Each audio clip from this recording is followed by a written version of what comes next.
In the hours before the birds stream airborne with chiming voice, a silent breath rests in the pines and upholds the surface of the lake as if it were a fragile bubble in the very hand of God.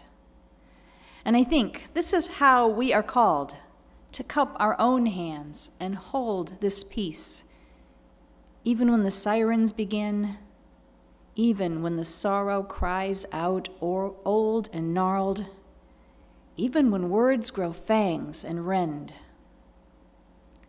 Cupped hands, gently open, supporting peace like the golden hollow of a singing bowl, like the towering rim of mountains cradling this slumbering and mist-draped valley. Thus ends the reading this morning. You're invited at home to light your chalices as Jonathan shares our chalice lighting words. The UCH Covenant. The members and friends of Unitarian Church of Hinsdale promise each other to listen and learn together with compassion, curiosity, and an open mind, to stay engaged and participate to create a warm, welcoming, and financially healthy community, to work together and beyond our walls, to address social and environmental challenges, and support our church and its mission with time, talent, and treasure. Thank you, Jonathan. Not yet. Welcome and good morning. Welcome to the virtual service of the Unitarian Church of Hinsdale. My name is Pam Rumancik. My pronouns are she and theirs. Each of us brings different lenses, different identities into this world, and all of yours are welcome here today, as we all share in a commitment to uphold the worth and value and respect and dignity of every single person. Now, your board of trustees is still watching the science, still watching all the things go up and down, the metrics, and so they decided we're going to stay virtual for at least another week or two yet. It's looking like we may have turned the corner on the rising cases, but hospitalizations are still high. So make sure you pay attention, you read your news and notes, and we'll let you know when we're getting back again to the church. Pam Fodor and the membership team has planning a hot cocoa communion gathering on Saturday, February 12th, barring any blizzards or sub-zero weather. So that'd be one way that we can get together outside. And this week brings the usual Monday meditation, Tuesday Wise Elders, Wednesday Green Sanctuary, and the Prison Pen Pal sport group is meeting on Tuesday evening. We say thank you so much this morning to Jonathan Hand for being our worship associate, as well as thanks to Paula Sajit, Dvorak, Debbie Daniel Wayman, Taylor Wolfram, who are contributing to this service. Our music director, Jamie Passman, has the day off. I hope he's having some fun. And ongoing thanks to our technicians, Alex Dvorak, Jean Schaefer, and Karen Mooney, who creates many of our videos. There are lots of things that are going on around this church, so make sure you read your news and notes every week. And read the Touchstone that just came out this past week, because it has a little bit more in-depth information about the things that are going on. It also has an article on soul work and a link for some of the different offerings that are coming up soon that you can click on if you'd like to participate in those. If you are new to the church and would like to receive our publications, you can go to the website, www.hinsdaleunitarian.org, and up at the top side, there's a click-down menu and a contact form. You go ahead and fill that out, and we'll get you signed up, or you can simply email the office, and we'll sign you up that way as well. Take a deep breath in and a breath out. We begin our time this morning with open hearts, with open minds. We listen for wisdom of spirit, for the joy of connection even though we are far apart. We celebrate this faith home that invites us to step into our whole and holy selves. Let our worship now begin with this song by Peter Mayer.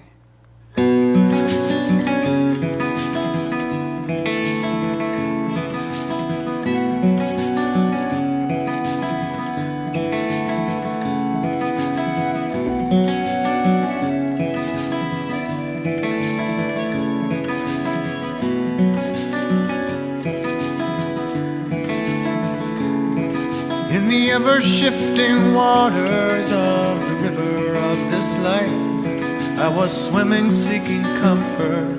I was wrestling ways to find a boulder I could cling to, a stone to hold me fast, where I let the fretful waters of this river around me pass. And so I found an anchor, a blessed resting place, a trusty rock I called my Savior. There I wouldn't be safe from the river and its dangers, and I proclaimed my rock divine, and I prayed to it protect me, and the rock replied, God is a river,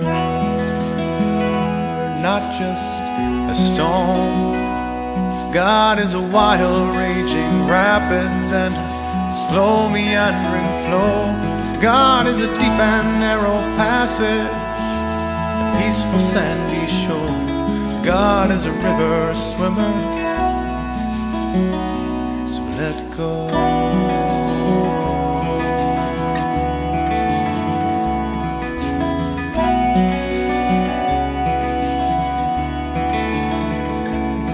Still I clung to my rock tightly with conviction in my arms, never looking at the stream to keep my mind from thoughts of harm. But the river kept on coming, kept on tugging at my legs,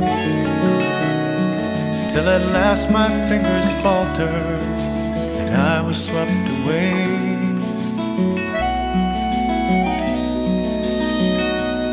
So I'm going with the flow now, these relentless twists and bends, acclimating to the motion and a sense of being led. And this river is like my body now, it carries me along through the ever-changing scenes and by the rocks that sing this song. God is a river,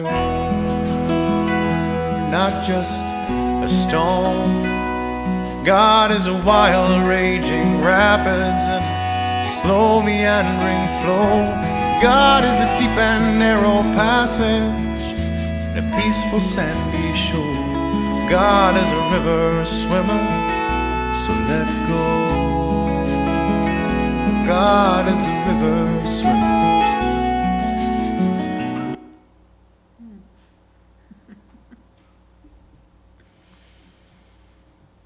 One of the ways you use gather inspiration and wisdom is by listening to stories of important people throughout history.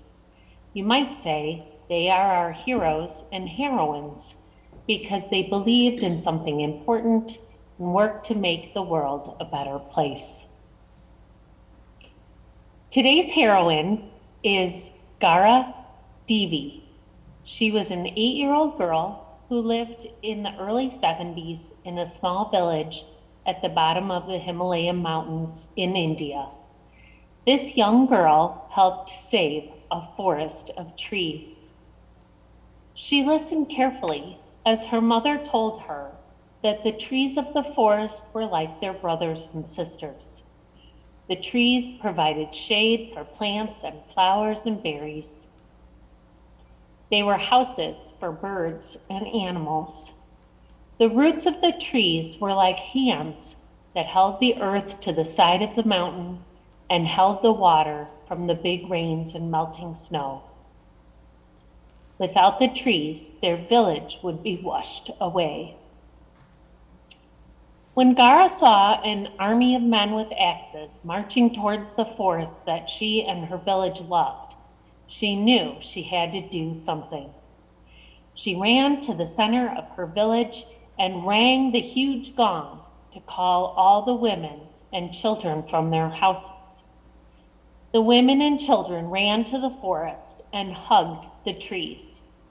The men could not cut down the trees without hurting the women and children, and the forest was saved.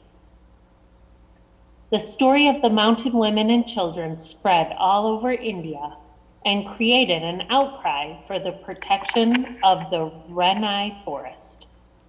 Eventually, the lumber company withdrew their men, and the government put a 10-year ban on all tree felling in that particular area. We should all be so brave as to hold on tight to what we believe in.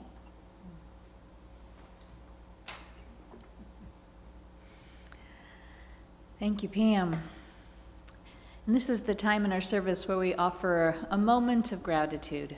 We celebrate the unsung heroes who make our church do all the wonderful work that it does. This Sunday, we say thank you to Kathy Blanford. Kathy has been a spiritual and emotional support for so many in this congregation. She's led grief rituals and workshops, and she's offered her experience to the religious education program for many years. Recently, Kathy has taken a lead role on the elder parole issue, helping us as a congregation understand the issues and leading work at the State House to help the release of elderly inmates when they had received overly harsh sentencing decades ago. Thanks to Kathy for her gentle yet fierce presence. So make sure you send her a note that says thanks. And if you have anybody that you think should be held up and thanked on a Sunday morning, please send me their name so we can say thank you. Right now, if you want, you can type things or people that you are grateful for on the chat line on YouTube. Out of this place of gratitude and fullness, we bring our whole selves to this church community. Each of us works together to try to bring justice and peace and love into a world that so desperately needs our work. Now is the time that we share of our own blessings to do this work. At home, you can visit www.hinsdaleunitarian.org and click on the donate button. If you might have missed the social action collection this month it was for you and I. And so you can choose social action from the drop-down menu and make that donation as well. Thank you for everything you do, all that you bring to this church community. Thank you so much for your generosity. And now I ask you, even though you're at home, to say our offering words together. This church is made up of all of us. It is what we learn together, the work we do together, and the fun we have together. It's what we share with one another, with the people around us, and with all the world. Thank you so much for your generosity to this very important community. Now I have a reading that's it's on the section of the color purple that's supposed to be the God section, and it's being read by the author, Alice Walker. I want to read a section from the color purple. This is known as the God section.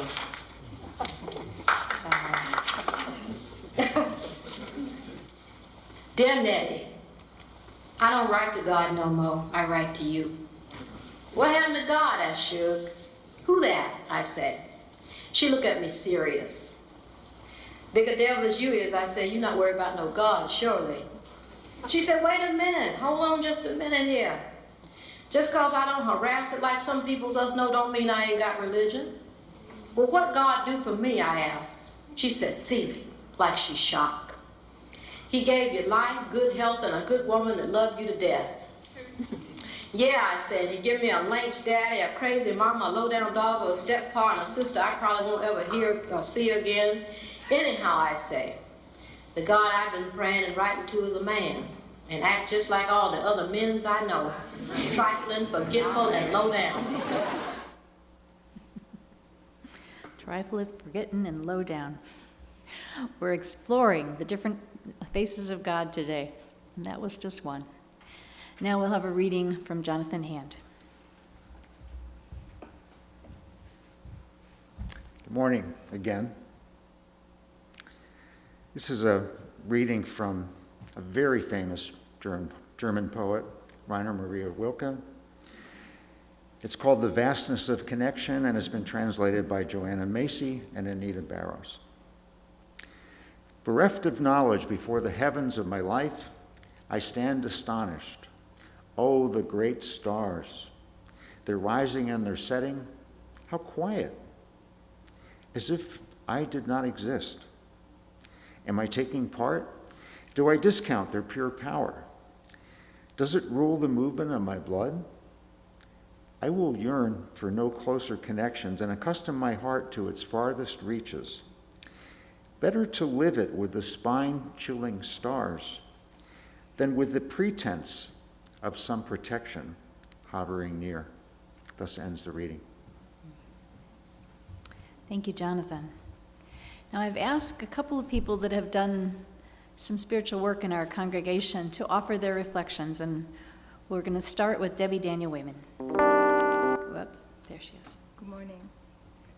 When Rev Pam asked for a short reflection, I realized the practices I've gathered over my 61 years are filled with patterns that all seem to move toward one goal in my spiritual life: to be able to find quiet within myself so I can hear what feels true deep inside me and find comfort when things are difficult. To be able to find that quiet, I need to slow down. And one surefire way for me to do that is to spend time in nature. One of my favorite memories as a mom was Adam's Mother's Day card from first grade, where the teacher gave prompts for the kids to complete. Following "My mother is most beautiful when," Adam had written, "when she's in the garden, because it's the only time she slows down enough to actually be able to see her." So clearly, even 30 years ago, nature was helping me to slow down. These days, my nature time is as likely to be sitting in the sun in an Adirondack chair or staring at a beautiful lake view. Less energetic, but still centering. Another practice I've been drawn to over the time is exploring participating in retreats. In various forms, retreats allow me to devote time to exploring an idea more deeply, and mine tend to happen during the winter these days. That resonates with a recent book by Catherine May titled Wintering: The Power of Rest and Retreat in Difficult Times. That book and others have provided some of my earliest retreats, including Finding Your Own North Star by Martha Beck and Loving and Leaving the Good Life by Helen Mirren. Other retreats were workshops like the one that Thandeka led at UCH, which helped us to verbalize our own personal UU theology, or the weekend devoted to choral music with Pam Rumancik. Most recently, but even before the pandemic, my retreats have been facilitated online by well-known meditation and spiritual leaders like Tara Brock, Parker Palmer, and Krista Tippett. What these various forms of retreat help me do is to find more clarity on my values, and from there, my priorities. My top 15 values are written in Sharpie marker on various leaf shapes I've quilted and pinned over the sliding door in my meditation area. I was challenged to name them by a life coach I worked with over a decade ago when I was facing a dilemma at work. I was ready to craft new goals, but she urged me to slow down and to start with clarifying my values first. They're a daily reminder to me of what matters. Which leads me to the final spiritual practice I've found useful, and that's ritual. I have annual rituals, like the Feathers of Gratitude my family shares each November, but I have weekly and daily rituals as well. On the weekends, I step away from my news apps and replace them with newsletters from the On Being Project and Maria Shriver's Sunday paper. And Sundays also find me connecting with all of you here at UCH. On a daily basis, my inbox is filled with short, uplifting emails from Daily Good, kindspring.org, and Gratitude Quote of the Day, all of which help balance out those news apps. Our dog Maddie ensures I get outside every day for a walk, and I enjoy a daily podcast connection to nature listening to Bird Note. By far, the most cherished daily ritual I have is taking still time every day. This is what other people might call meditation time, but I sit still in the same spot for probably 20 to 30 minutes, and it's definitely not all meditation.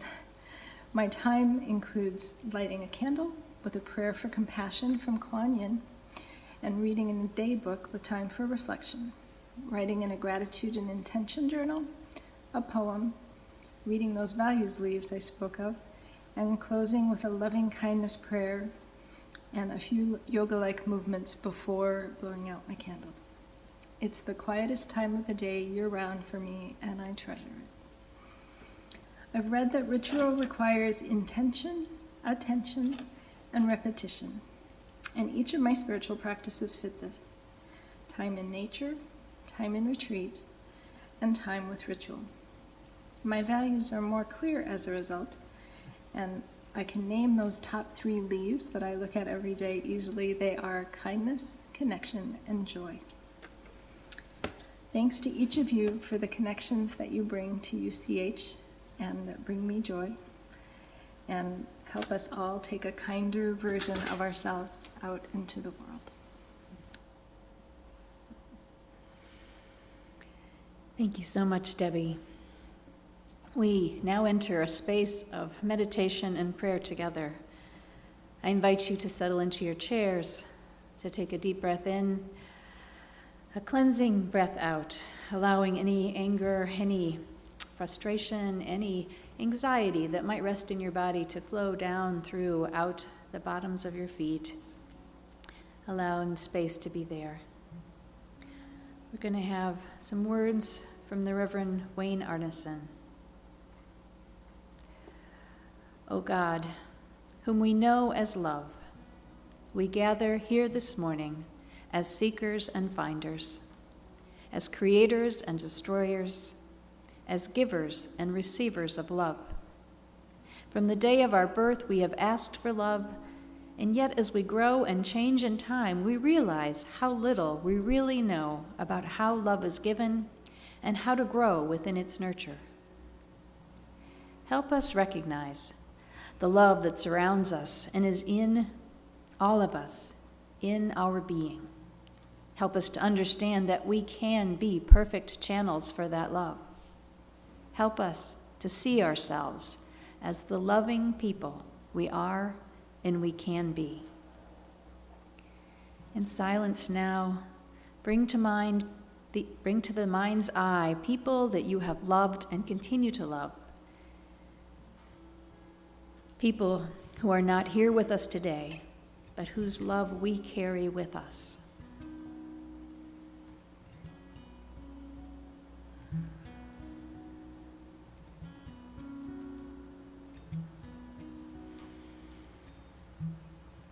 We also carry the people who are with us every day and whose love we sometimes take for granted. People who might be within our circle of love, but people who invite us to extend that circle even farther. We remember this morning Pat Gwodes, who is recovering at home from a knee replacement surgery. We also remember Gemma Gunther's grandma, Alice, who is very ill. Blessings of peace and healing surround them, and any other intentions that you hold in your heart this morning. You are welcome again to type your intentions into the chat, knowing that this is live to the public, so you might not want to add last names. We hold all of these in our hearts for just a moment longer.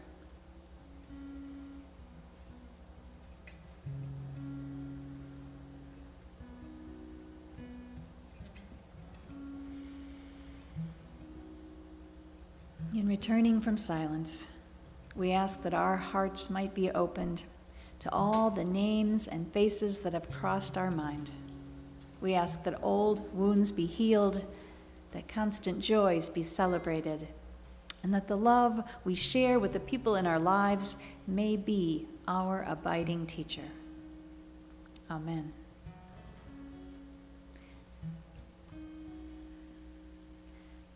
Now we're going to have a space of response from Dennis Saget. Thank you, Dennis.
Thanks so much, Dennis.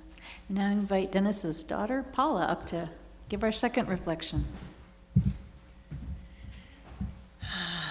Good morning. So Reverend Pam asked me to speak about my experiences leading some Wheel of the Year rituals throughout the years here at church, and I've been rather inconsistent in that, which I think in a sense is a blessing in itself, that it doesn't become an obligation or a burden, but rather is always a joy. And it's interesting that Debbie mentioned Catherine May's wintering, because I think that is where I've found the most connection in this particular season. So just a quick background, the Wheel of the Year is the pagan solstice and equinox celebrations. That's a very, very simple summary, but it's really our connection to the earth, in particular the axial tilt, as we call it, the reason for the season, and the idea that, you know, our cycles as human beings are also connected to these seasons. I don't think I could ever live somewhere that didn't have defined seasons. I like to visit places like that, but I need the changes, even though sometimes they're difficult. So one thing that's really spoken to me this year in this winter season is Catherine May's section in Wintering where she talks about the trees. And I noticed something for the first time that I had never ever noticed before, and that is that trees have buds in the wintertime. I never noticed that. I always thought like they were just dead skeletons in the sky, right? And that idea, once I heard it and I processed it, I actually see it everywhere now. So when you look at the trees, they're closed up, right? They're not budding, but there are buds there because trees have to create those buds at the end of summer in order to have enough energy to do that creation. And then they hold them tight all winter. And then in the springtime, they burst forth, right? And we always think that that happens very quickly, but it's actually this process. So I feel like the Wheel of the Year and each of the rituals that come with it are ways for me to be connected to each season deeply. And to realize that each season has a process to it, right? It has goals and it has things that we must accomplish. That's not really the way I want to phrase it. That's the Western goal-oriented driven way that we phrase it. But there are tasks that we need to complete during those seasons, right? And wintering is about reflection and time for that internal growth, right? Inside the bud before we come out in the spring. So that connection to the Wheel of the Year, especially within these pandemic times, has really helped me to realize that I can have my own internal rituals. I can share those rituals with others. And that has kept me going at this time, definitely. So coming up within the next week, I believe it's February 2nd, is Embolic, which is kind of interesting because it's this early spring, right? But it's not spring. It's very, very cold and it's very, very snowy. But the buds are there, right? Everything is there, like in the song that we sing, Night of Silence, right? About the roses underneath the snow. And I believe that, and I think that spring will eventually come because that is the Wheel of the Year. Thank you. Thanks so much, Paula. Now we have our next reading by Jonathan Hand.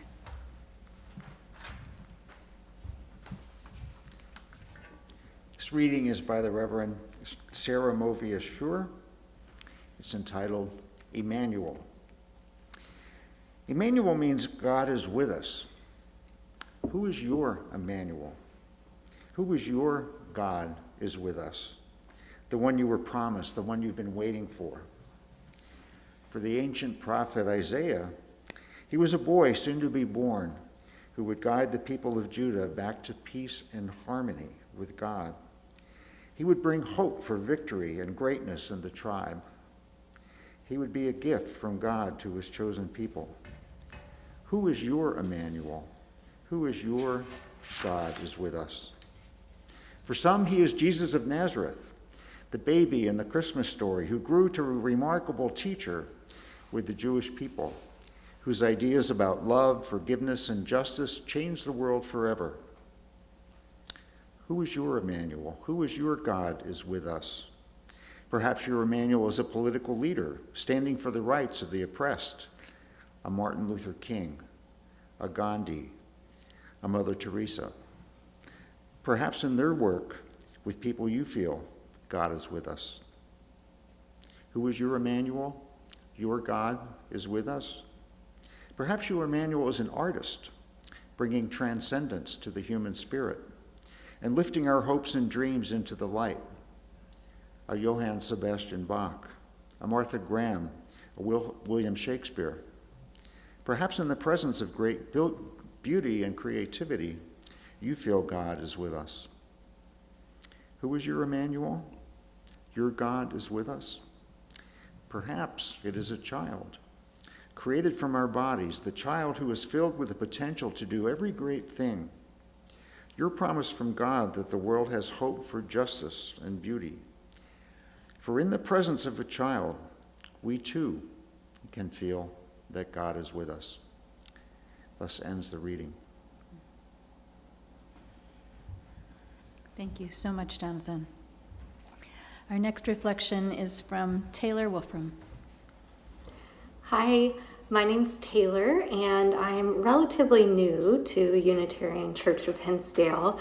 I started joining service and joining some groups in summer of 2020 when I moved here to the area from the city. So my experience has been almost entirely virtual, which has been interesting, but still really rewarding. And Reverend Pam reached out and asked if I would say a few words about my experience in the Spirit and Practice group, which has been really great. So as someone who's new to Unitarian Universalism and has very little experience with religion or church in general, I really appreciated the space that Spirit and Practice provides. And to be honest, I've been a little jealous of the religious education offerings I've learned about for the kids, and I wish there was something like that for adults. And Spirit and Practice is not religious education, but it's almost like a grown-up version where, we have a space to ponder and reflect and discuss on all things spirituality, which is really great. And so our group met and we did kind of like the formal curriculum, and we liked it so much that we decided to keep meeting kind of informally, just as like a little spiritual small group. And it's really great. While Lenny and Jean technically lead it, anyone can suggest a topic for discussion, and anyone can lead discussion if they want to. So I've had a really wonderful experience, and I'll say that, in addition to the larger community aspect of, the weekly services, and then the justice-oriented meetings, like the racial equity, prison ministry, animal ministry, that having a space for more of that personal, spiritual exploration and growth is really great, and it's definitely been a highlight of my time with UCH so far. Thank you, Taylor. Well, now we're going to have a clip from the movie The Color Purple. The song is God is Trying to Tell You Something. I hope it'll go.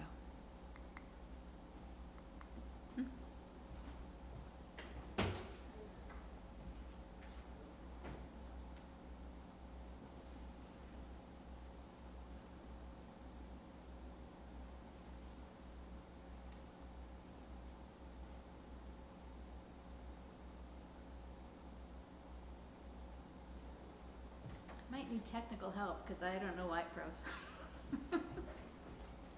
I'll probably make it on for you.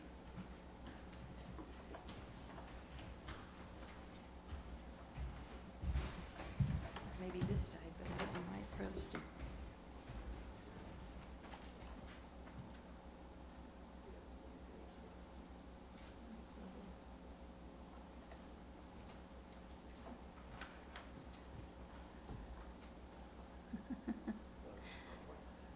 Yeah, it's the PowerPoint. Yeah, we're working on it. It's going to be good. So I'm so grateful to have people that actually understand technology that can come in and look at these things when they happen like this. There was a lot of movies in this thing, so maybe the computer just decided that's just too much. Just too much. But thank you so much, Jean.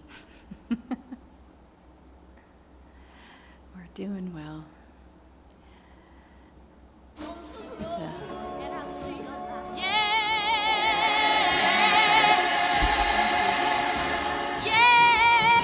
So let me tell you something.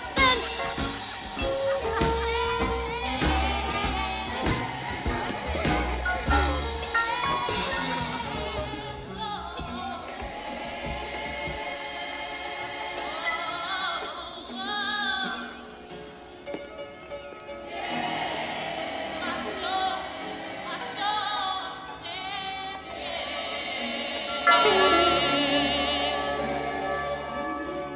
if I were you, I would say yeah. Speak, Lord. Speak to me. Speak to me. Speak, Lord.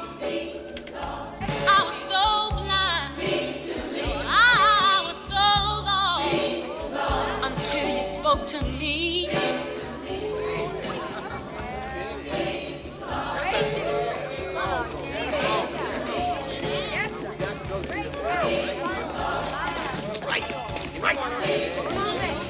Heal my soul.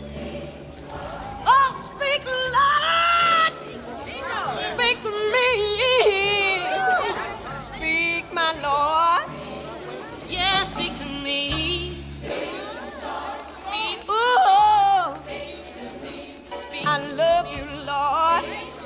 Speak, my soul. Yeah. Wonder why. Well, maybe God's trying to tell you something. Oh,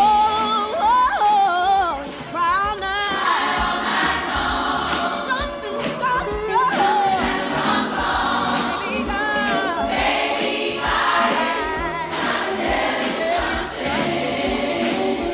Oh, you can't sleep at night. So wonder why. Baby God. Lord's trying to tell you something. Baby God. Trying to tell you something. Baby God is trying. I hear you, Lord. I hear you, Lord. Baby God tell you something right now. I'm gonna praise your name. God's trying to tell you. I'm praising your name. God's trying to tell you. Speak to me, Lord. I'm trying to tell you something right now. Right now. Right now. Oh, God. God's trying to tell you. Thank you, God. God's trying to tell you. Baby God. God's trying to tell you something right now.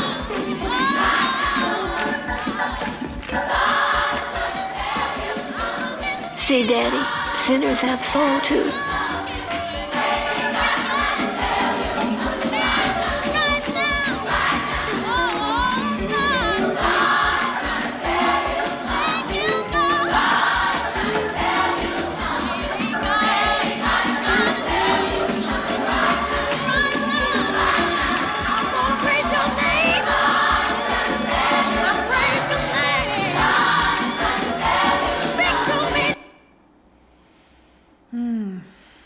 Speak to me, Lord. Now we go from one end of the spiritual to the other.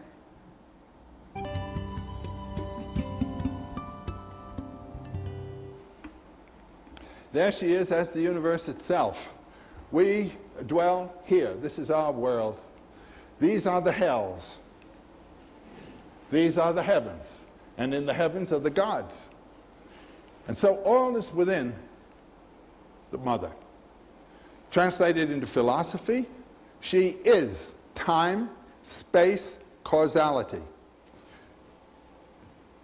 Schopenhauer was the first Western philosopher to recognize this.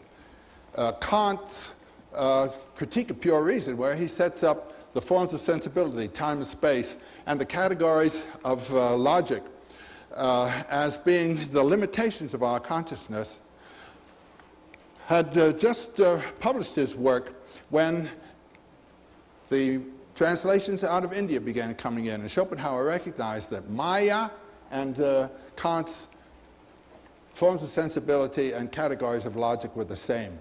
All of our thinking and knowing is within these bounds.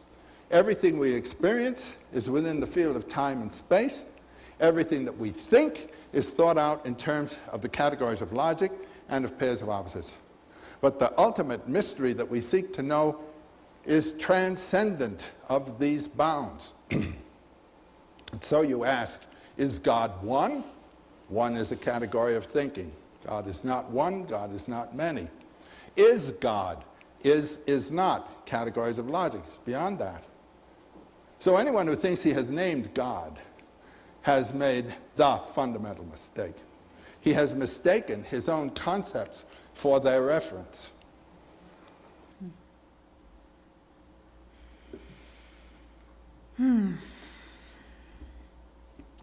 Today, we're doing something a little unusual for a Unitarian Universalist church.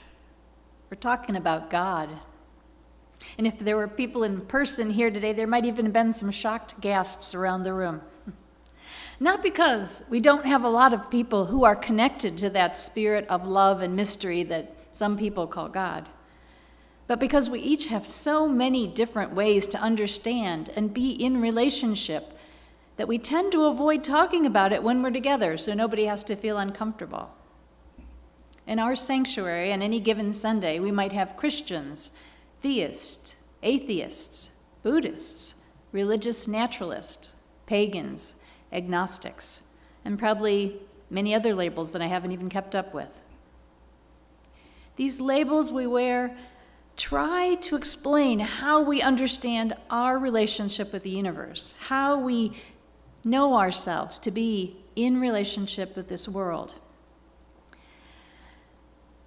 in relationship with what David White calls the holy otherness of life. And the wonderful thing about this plethora of perspectives is that it makes a lot of room, a lot of space for growing and changing and evolving. It offers a window into a world that is not locked into a one-size-fits-all approach. I love those last two videos because they were so different, but they both showed that it's not either or. You don't have to be either a jazz singer or in the church. That spirit is going to be everywhere if we just open to it. And Joseph Campbell reminds us that everything we think we know is still limited to our finite ability to apprehend the world. We are creatures made of matter, and as much as we can imagine, we cannot know. Because God is not one. The concept is too big to fit into one or many, either this or that. God is simply beyond. So the folks who affirm there is a God and know that God, and the folks that deny there is a God are still in a relationship with this same human concept. Sometimes poetry can catch it a little bit better. The Persian poet Rumi said, "Out beyond ideas of wrongdoing and right-doing, there is a field. I'll meet you there. When the soul lies down in that grass, the world is too full to talk about." Humans put that which is beyond into boxes that we can hold, and then argue about whose box is right. But what if we refuse to play along? When Pam Foder's talking with our kids, she uses that phrase, the spirit of mystery and wonder that some people call God. And I love it. Mystery and wonder. It's a healthy and delicious experience that we all have known And who wants to lose? We want to have that in our lives. I know I haven't always been open to wonder, but God has always been a presence in my life. As a child, I saw the world as a child, and I believed in that father figure God who saw everything and who was part of my life as a father and who was kind of magical. I mean, we prayed to God all the time. We asked him for safety and protection and those things that we needed to get along in the world. We said prayers that had been perfected over centuries in my Catholic faith of origin. But that tightly prescribed, defined God made many people just give up and walk away. The Alice Walker, who we mentioned earlier, who's a poet, an author, a spiritual leader in some sense, was asked once about her sense of God. And she said, when I was 13, I stopped going to church because I felt like they had this huge, amazing, incredible godness, and they had whittled it down to this tiny little thing that they stuck in church every Sunday morning. She knew in her heart at 13 that God was bigger than that. She had a big jump on me because I was a lonely child, and God was a present companion to me. My earliest memories include praying to God that our neighbors' sons would come home safely from Vietnam, and they did. And I loved the beauty and the ritual and the smells and the bells of Mass at church. There was something real and comforting in this God that I learned about from the nuns in school, something I wrestled with even as a tiny girl. Because I remember vividly walking home one day and wondering why God would allow me and my family to know the truth. Because we were Catholic, they were the truth. And why he would leave so many other people out of the loop, because I had to walk home past the Methodist Church and the Jewish Church and the Lutheran Church and the Jewish Temple and the Church of the Nazarene. Why did we have the right path and everybody else was going to hell? Because that's what the nun said. But I didn't question it too much because I experienced God in my life. I knew I had a companion with you, someone who listened when I was sad and who held me up when I was afraid, somebody who offered me hope and forgiveness when I'd messed up. God was real to me, and I found it in church, and I didn't know what other people might have in their churches. So, as many people in their 20s let go of their faith, I continued to hold on to it tightly, becoming really involved in my Catholic faith even as a young mother. And looking back, I know why. I know because God was not an idea that somebody had told me about. God was a physical experience in my body.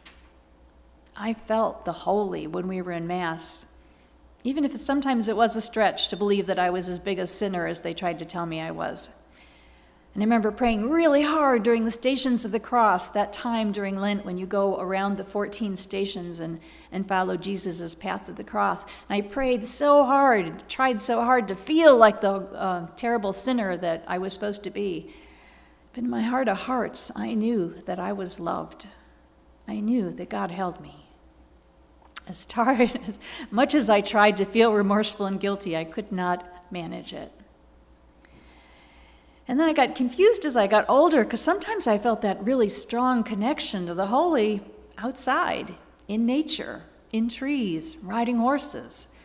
That felt like God too. So what did that mean? But I kept holding fast to my second grade catechism, my belief in the veracity of the Catholic teaching, because church is where I found that God initially, where I had that first experience.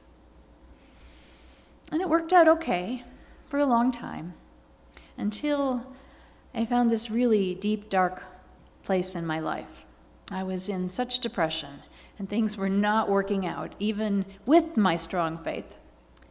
And I know I've shared this story before in this community, but I hit a moment where I was sobbing and crying and yelling at that God who had been with me up till that point. I had been a good Catholic woman all my life. Why don't you give me what I want? Feels a little cringy now, doesn't it? My faith was a bargain. If I did what I was told to do, then God would give me what I wanted.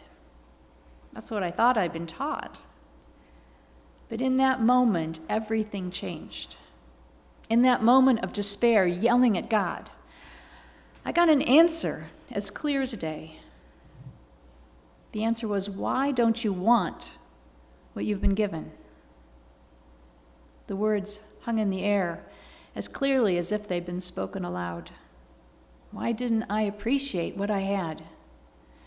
What a question. I sat in that space and allowed all the hurt and anger to flow out of me, and it was replaced by this feeling of love and light, so bright and full that there was no darkness left. I was held in a love that was unconditional and beyond words. I knew myself to be entirely in love. And it didn't matter if I followed the rules or even forgot what they were. That love was always going to be there. And here's the kicker. It was going to be there for everybody else. There was no exceptions. That moment changed my life completely. I went from the deepest of depressions to a place of being and feeling connected to the whole of life, knowing separation was not a possibility. Psychologists call these peak experiences and says that everyone actually has them. But most people puzzle for just a moment, and then because they have no place to hang this experience, they just let it go and forget it ever happened. But I remembered. And this experience took me out of Catholicism and sent me searching through all kinds of other traditions, many of those churches I walked past as a little girl, looking for what this experience meant, and had anybody else ever had this thing happen to them? I studied Buddhism and Hinduism, read up on Judaism and Zoroastrianism, and I even spent a few years studying with a Sufi teacher. But what I noticed was that each and every one of them held a piece of that truth that I had experienced, but none of them was complete. Eventually, I stumbled into Unitarian Universalism and was entranced by this space where we accept this wide variety of sources, not saying there has to be one path to follow, where we respect the worth and dignity of every person, that echo of that unconditional love I'd experienced, something I yearned for in all my life. And then that had the bonus of they let women be ministers here, so, well, there you go. But you know what? Even after seminary, even after all of these years, I'm still not done. Still haven't figured out how I would describe myself to the world. While I found a safe and welcoming home in Unitarian Universalism, there was still some kind of confusion because this is a very heady faith. I mean, we're a place where Joseph Campbell fits pretty well. And in this place of being in my head, that God that I'd experienced all my life no longer made sense. I could still feel the connection here, but I couldn't figure out how my lived experience connected with this wider understanding of the cosmos. I no longer believed in that old father figure God, or even the warm and beautiful goddesses, which I had been so happy to discover. But I had to look and find that what was that connection, that kinship with something much larger than my own small self. Eventually, I've come to my own working definition, and actually it comes out of the Hindu teaching, the idea of Brahman. For Brahman is this great, formless, conscienceless void out of which all matter, all animals, all humans, all gods, everything arises out of that void, exists for a bit, and then returns back to it again. Everything that comes into being returns to its source. No heaven, no hell, simply being and not being, experiencing and not experiencing. The best way it makes sense to my finite brain is that it's a space of pregnant possibility beyond anything I could ever comprehend. Honestly, I don't know if I'm agnostic or natural humanist or panentheist or pantheist. I don't really think it matters. I know that I am. I experience myself in the flow of life, inseparable from what is. Many people come through times of hardship and trial with some new meaning in their lives. And I'm curious, what are your stories? What work have you done to find and put some words around the ineffable, the numinous, that thing which is beyond words, but which, especially when it's very quiet, when it's silent in the middle of the night, if we're honest, I think we can feel. I invite you to journal, to begin a conversation with someone that'll help push you and pull you and help expand your ideas. Wrestle with this understanding of what this word, God, might possibly represent. Because that leads to questions about, what does my life mean? What are my values? What might I feel called to do? At best, this church is the place to ponder and wonder and imagine. A place to wrestle and to grow, to try on new ideas and then discard them when they don't fit any longer.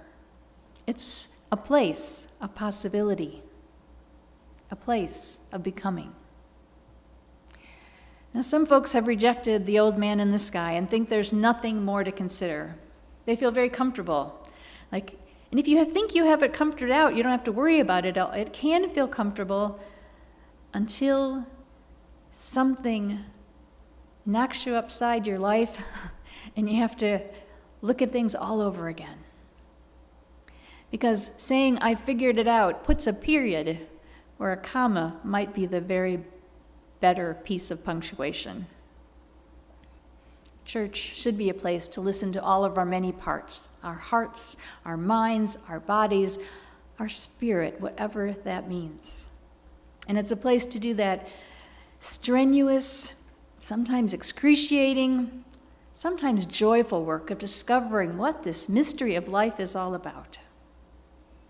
You heard from Debbie and Paula and Taylor today, reflecting on practices that have helped them on their journeys. And UCH has different ways to continue the discussions. We have small groups, we have book clubs and spiritual groups and classes. The meditation group meets every Monday evening on Zoom. And we have our soul work folks, which offer rituals at turning points of the year, as Paula was describing. We have Linda, who offers forest walks. And coming up in February, we're going to start a sermon writing class that will offer space to ponder. And if there's enough interest, we might even start up another round of the Spirit in Practice class that Taylor talked about, which offers so many other ways to understand that great I am. The Touchstone this week has a soul work article in it with a link at the bottom. So if you're interested, please go ahead and sign up for any of the offerings. I hope to follow the words of the poet David White, who urges us to grow in wonder and delight as we get older. And instead of hardening to the things that we sure are right, letting go of certainties, growing younger in wonder, in that apprehension of things and possibilities that are beyond what we can possibly understand on our own, until we reach the end of our time on this earth. Alice Walker was once asked what she saw when she closed her eyes and tuned into God. And her reply spoke straight to my heart. She said, I don't close my eyes. Why should I close my eyes? It's everywhere. I mean, it just is. What is this if not God? What is this if not God? We should talk about this more often. Amen, and blessed be.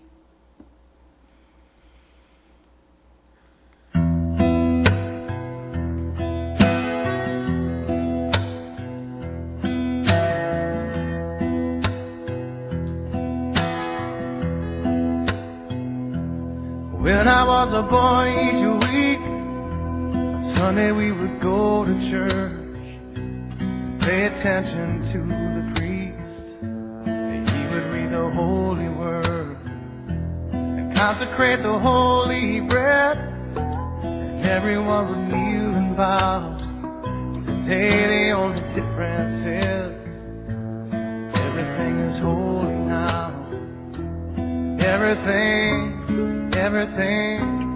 everything is holy now.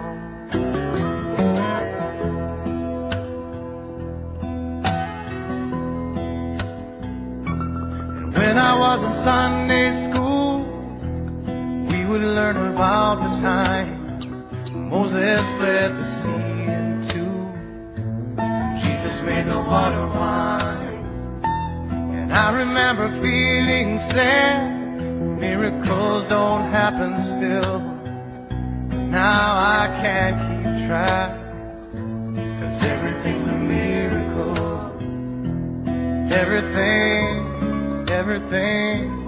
Everything's a miracle.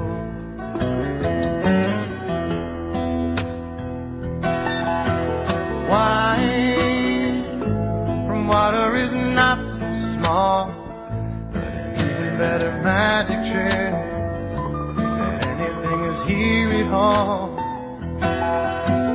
So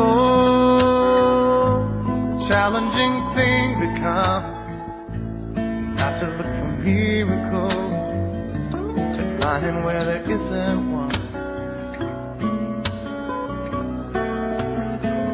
Holy water wasn't rare at best. It barely wet my fingertips. But now I have to hold my breath, like I'm swimming in a sea of it. It used to be a world half there, heaven's second rate hand me down. But I walk it with a reverend there, 'cause everything is holy now.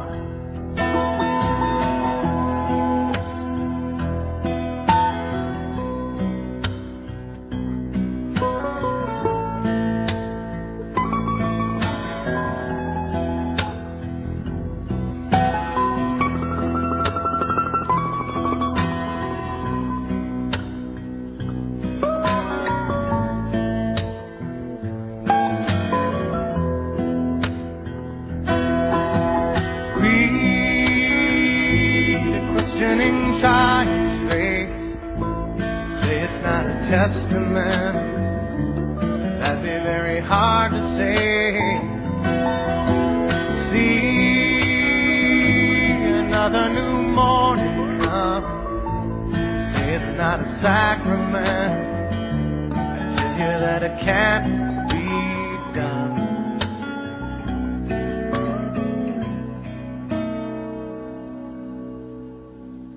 This morning outside I stood, saw a little red-winged bird shining like a burning bush and singing like a scripture verse. It made me want to bow my head. I remember when church let out, how things have changed since then. Everything is holy now. It used to be a world half there, heaven's second-rate hand-me-down, but I walk it with a reverend air, 'cause everything is holy now.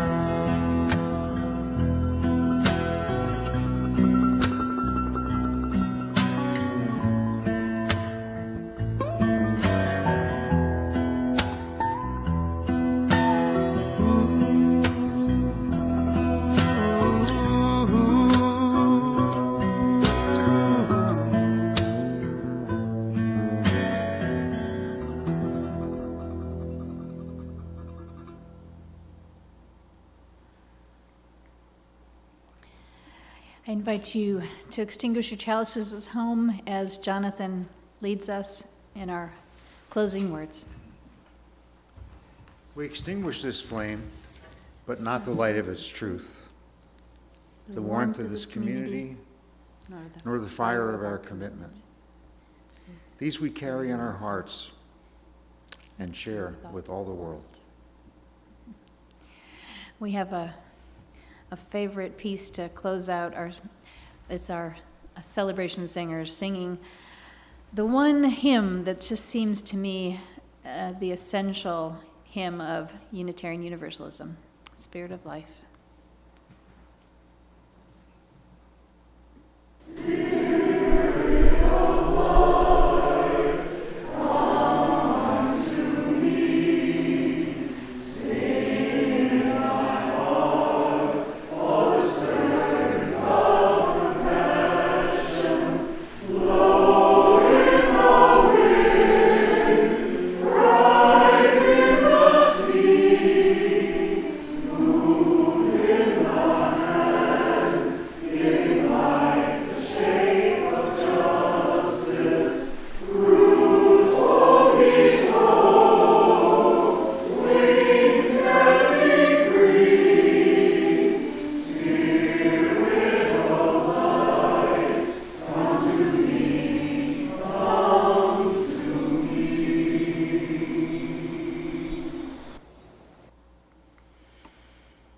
love to pray, to go deep down into the silence, to strip myself of all pride, selfishness, and coldness of heart, to peel off thought after thought, passion after passion, till I reach the genuine depths of all.